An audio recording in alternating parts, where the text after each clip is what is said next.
So hello everyone, this is Varsha and welcome back to Mastermind. तो जैसे कि तुमने इस वीडियो के टाइटल में देखा, इन दिस पर्टिकुलर वीडियो हम इंग्लिश लिटरेचर को लेकर डिस्कस करेंगे। इंग्लिश लिटरेचर में कैसे तुम अच्छा मार्क्स स्कोर कर सकते हो। तो देखो, यहाँ पर सबसे पहले तो ICSE में बहुत इंपॉर्टेंट है कि तुम्हारा English language, English literature both are compulsory subjects. तो जब परसेंटेज कैलकुलेशन होगा उस टाइम तुम्हें इंग्लिश का मार्क्स कंपलसरी रहेगा, तो इसको तुम्हें लेना ही पड़ेगा even if you scored less marks. तो इंपॉर्टेंट है इंग्लिश लिटरेचर और English 1, that is your language, you can't take it lightly. अब देखो, यहाँ पर इंग्लिश लिटरेचर में कुछ इंपॉर्टेंट पॉइंट्स को लेकर हम डिस्कस करेंगे that will help you to score good marks in English literature. सबसे पहले कि यहाँ पर तुम्हारा 3 पार्ट्स में डिवाइडेड है English literature, right. Here you have poetry, prose and drama. तो यहाँ पर तुम्हें देखो, ड्रामा थोड़ा कॉम्प्लिकेटेड है, that is merchant of Venice. तो यहाँ पर मर्चेंट ऑफ वेनिस का सिलेबस वास्ट है as compare to your poetry and prose. और यहाँ पर तुम्हारा मर्चेंट ऑफ वेनिस जो रहता है वो तुम्हारा शेक्सपियरियन लैंग्वेज में रहता है और यहाँ पर वास्ट भी रहता है। तो तुम्हें कैसे करना है उसको भी लेकर हम डिटेल में डिस्कस करेंगे। तो इंपॉर्टेंट वीडियो है, वीडियो को एंड तक जरूर देखना। So let's start with the video. Well, तो देखो, अब हम लोग थोड़ा सा पैटर्न डिस्कस करेंगे। यहाँ पर तुम्हारा इस बार का पैटर्न के हिसाब से क्या होगा, यहाँ पर the paper is divided into 4 sections, section A, section B, section C and section D. तो 4 सेक्शंस में पेपर डिवाइडेड है। सो यहाँ पर जो कि सेक्शन ए है, सेक्शन ए तुम्हारा MCQ क्वेश्चंस रहेगा, 16 मार्क्स का MCQs रहेगा। तो वो कंपलसरी रहेगा, तुम्हें सारा MCQs करना पड़ेगा, दैट इज इंपॉर्टेंट। अब यहाँ पर जो तुम्हारा सेक्शन बी, सी और डी रहेगा, यहाँ पर तुम्हें 2 क्वेश्चंस मिलेगा। अब यहाँ पर तुम्हारा सेक्शन बी, सेक्शन सी और सेक्शन डी में क्या क्या रहेगा, यहाँ पर तुम्हारा पहले ड्रामा का क्वेश्चन रहेगा सेक्शन बी में, जिसमें कि 2 क्वेश्चंस मिलेगा, 2 एक्सट्रैक्ट्स रहेगा। अब यहाँ से तुम्हें कोई भी एक करना पड़ेगा, ये इंपॉर्टेंट है। उसके बाद सेक्शन सी से अगेन तुम्हें कोई भी एक करना पड़ेगा, वहां पर तुम्हारा पोएम्स रहेगा। फिर सेक्शन डी जो रहेगा वहां पर तुम्हारा स्टोरीज रहेगा, वहां पे भी 2 क्वेश्चंस रहेगा, तुम्हें कोई एक करना है। तो यहाँ पर 3 क्वेश्चंस तुम्हारा ओवरऑल कंप्लीट होगा part B, C and D से। अब यहाँ पर जो लास्ट क्वेश्चन रहेगा, टोटल ओवरऑल 4 करना पड़ेगा तुम्हें। तो यहाँ पर तुम्हें क्या करना है, रेफरेंस टू कॉन्टेक्स्ट जो क्वेश्चन रहता है, रेफरेंस टू कॉन्टेक्स्ट, इसमें टोटल 4 करना है। एक तुम्हें पोइट्री से करना ही पड़ेगा, एक ड्रामा से करना पड़ेगा, एक प्रोज से करना पड़ेगा। और यहाँ पर जो लास्ट वाला तुम्हारा बच जाएगा, ये तुम कहीं से भी कर सकते हो। So this is the rule.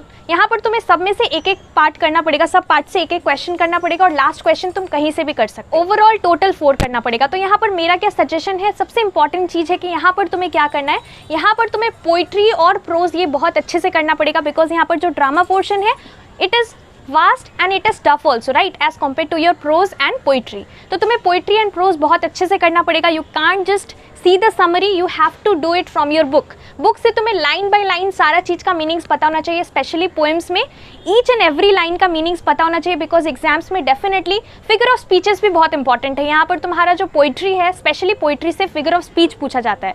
Name the figure of speech used in this particular line और दिस पर्टिकुलर एक्सट्रैक्ट। तो इस तरह से तुम्हें फिगर ऑफ स्पीच पता होना चाहिए, चाहे वो एलिट्रेशन हो, सिमिली हो, मेटाफर हो, तो ये सारा तुम्हें पता होना चाहिए और किस तरह से यूज हुआ, you need to explain it, that is really important. सारा लाइंस का पोएम में तुम्हें literal meaning and symbolic meaning पता होना चाहिए। एंड यहाँ पर बहुत इंपॉर्टेंट है कि तुम्हें सारा पोएम्स एंड स्टोरीज का ऑथर के बारे में भी थोड़ा सा देख लेना है, because background about the author भी बहुत बार पूछा जाता है एग्जाम्स में।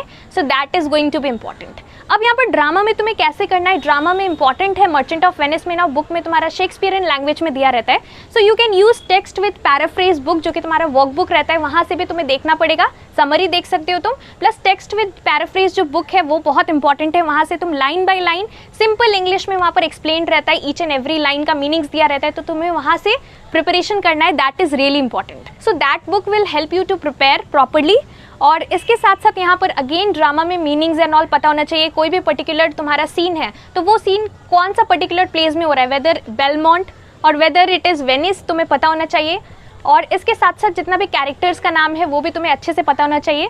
So that is really important. Besides this next जो कि इंपॉर्टेंट पॉइंट है, you have to use keywords. यहाँ पर लिटरेचर में कीवर्ड्स तुम्हें यूज करना पड़ेगा। अगर तुम कीवर्ड्स यूज करते हो सो यहाँ पर तुम्हें ज़्यादा मार्क्स मिलेगा। कीवर्ड्स यूज करना इंपॉर्टेंट है, स्पेशली लिटरेचर का आंसर्स के लिए। अब यहाँ पर और एक चीज इंपॉर्टेंट है, next important point is you have to write the answers to the point. So कोई भी पर्टिकुलर क्वेश्चन में कुछ भी पूछा है तो तुम्हें स्ट्रेट फॉरवर्ड आंसर लिखना है। You can't be beating around the bush, otherwise this will result in loss of marks. So if you don't want to lose marks, you have to write your answers to the point. Elaborate कर सकते हो, लेकिन तुम्हें वहाँ पर to the point answer लिखना है। You can not right something which is out of the box. बहुत इंपॉर्टेंट है। अगर तुम्हारे क्वेश्चन में शाइलॉक के बारे में पूछा है तो तुम पोर्शिया के बारे में नहीं लिख सकते, दैट इज रियली इंपॉर्टेंट। और यहाँ पर लास्टली जो कि फिफ्थ इंपॉर्टेंट पॉइंट है, ये बहुत इंपॉर्टेंट है। मेरा ये पर्सनल सजेशन है कि ड्रामा से तुम्हें सिर्फ एक क्वेश्चन ही अटेम्प्ट करना चाहिए, बिकॉज यहाँ पर चॉइस रहेगा, तुम्हें ड्रामा से एक तो करना पड़ेगा, दैट विल बी कंपल्सरी।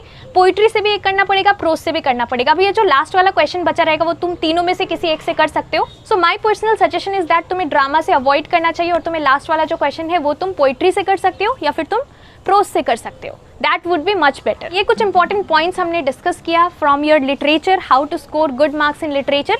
इसके साथ साथ अगर तुम्हारा कोई भी डाउट है so definitely you can ask me in the comment section below. Thank you so much for watching.